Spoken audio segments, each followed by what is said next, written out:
I can feel the blood creeping up from the heathens. Got will, got fight, got pride, got reason. If they wanna go eat, then you know I'm gon' feed them. If you're coming for me, hope you're ready for a demon. I got eyes in the back of my head, I'm seeing. Take me for granted and you know I'm leaving. I'ma take what's mine with the webs I'm weaving. I could take this crowd from seeing to believing. Got a taste for blood and my tongue keeps bleeding. What's up, everybody? It's the Common Sense Investor coming at you with another video. And in this video, let me begin by saying, if you're new, welcome to the channel. You'll get used to my methods of delivering my message to you, and I think you'll enjoy it. Those that's been here for a while understand the process. Follow the bouncing ball. In this video, we're going to play a game, all right? I'm looking at the claim against the New York Stock Exchange that I've written, and we're going to play a game. All right, and the name of the game is Let's Just Say. All right, stick with me now.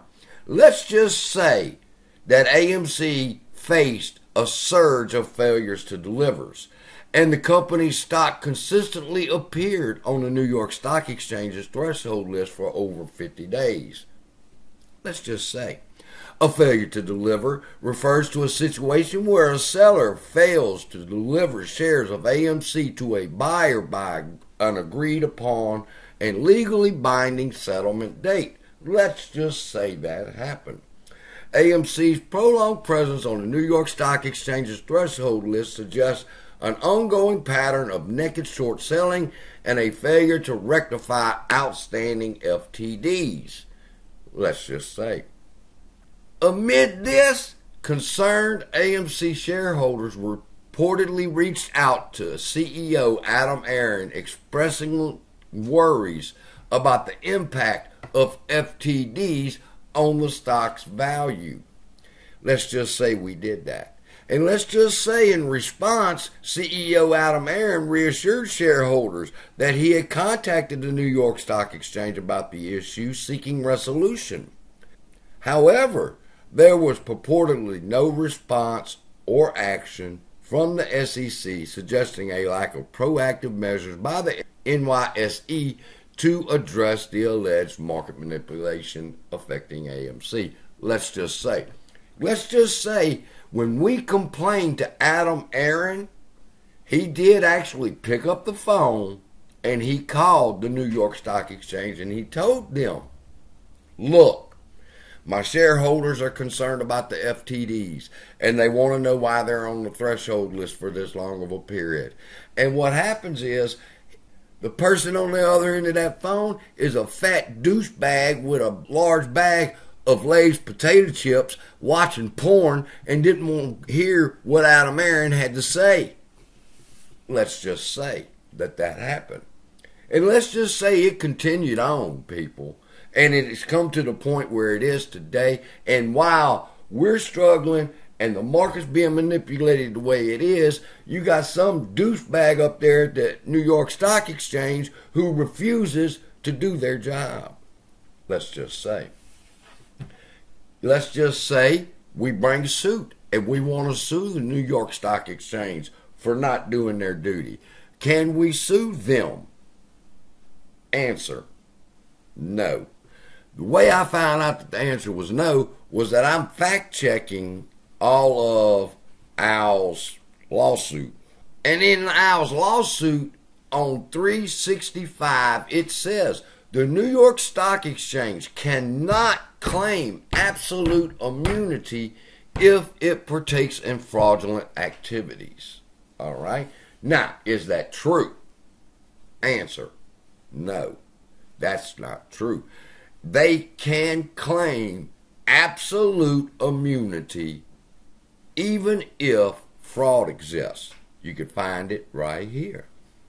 This is part of the argument that I'm developing, okay? Absolute immunity for SROs or exchanges, all right? Absolute immunity is the strongest form of immunity an individual may seek. See, there's a difference here between immunity and absolute immunity. Big difference. Absolute immunity covers you from everything. providing unconditional protection from civil liability, even where malice, corruption, and fraud are present. And there's my footnote for it right there, number 32.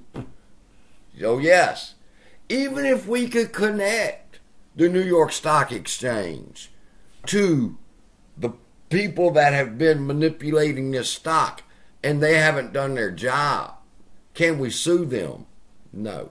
Because even where malice, corruption, and fraud are present, they still enjoy the privilege of absolute immunity. So, what can we do? Well, I already know they're screaming, immunity! Diplomatic immunity!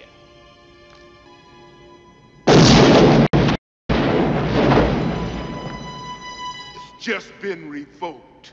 Funny how you can remember shit like that when you're working, huh? I'm thinking, wow, that reminds me of Lethal Weapon 2. Anyway, secret to beating the New York Stock Exchange's ass is to convince the judge to strip them of the shield. That's what they call it in the legal work that I've been reading. It's called, they hide behind the shield of absolute immunity.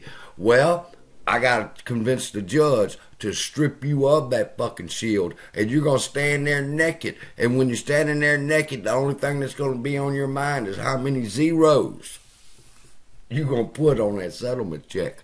And let me tell you something, because I know they watching, and Corax, you could take the message back to old Doug Seafood.